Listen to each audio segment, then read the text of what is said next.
ng credit card sa loob ng isang lumang mall sa poll sa aming kamera.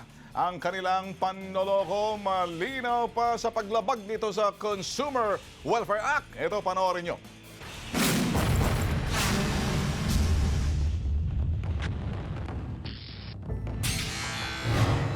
Isang ginang mula sa Maynila ang lumapit sa bitag T3 Reload. Ang sumbong ni Mary hindi niya tunay na pangalan na biktima siya ng modus ng credit card sa loob ng isang mall sa Maynila. Biglang may bakla na ang mano sa amin, tapos binigyan kami ng 2 ballpen at libre daw yun, basta maglag lang kami dun sa logbook nila.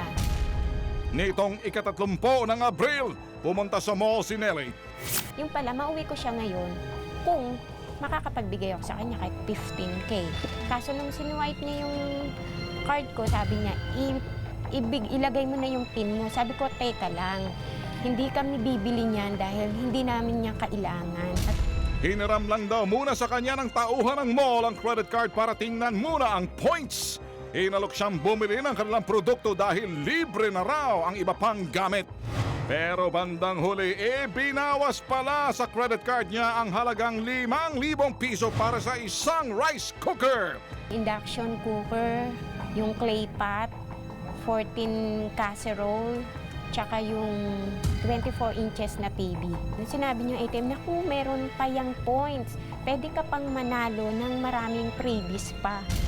Ipinangako sa kanya na ibibigay ang mga libreng gamit sa loob ng 3 araw. Pero hanggang ngayon, ala pa rin ang nasabing appliances.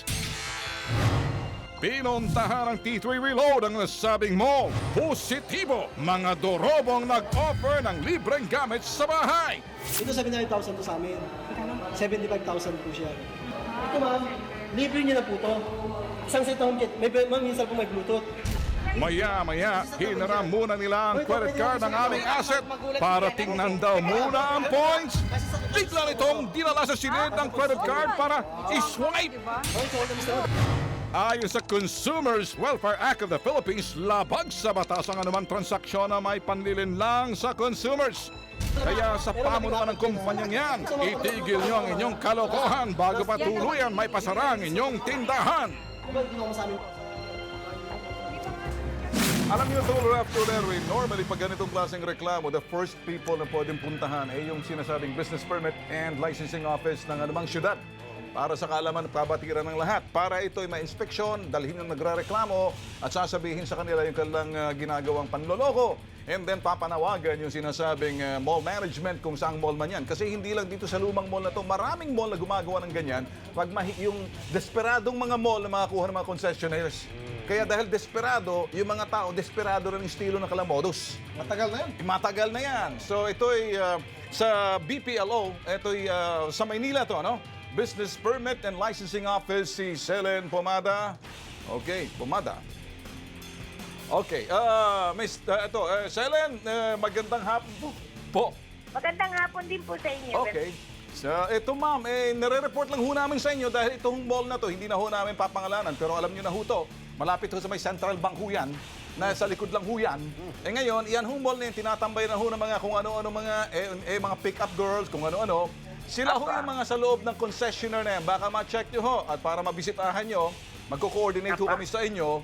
At yung sige pa. complainant, para makatok nyo, mabigyan ho sila ng ito'y siguro ho'y mission order sa inyo at mabisita ninyo para nang sa ganun masabihan at mai-log ho doon sa sinasabing mall management para hindi na humaulit ng kalang panloloko.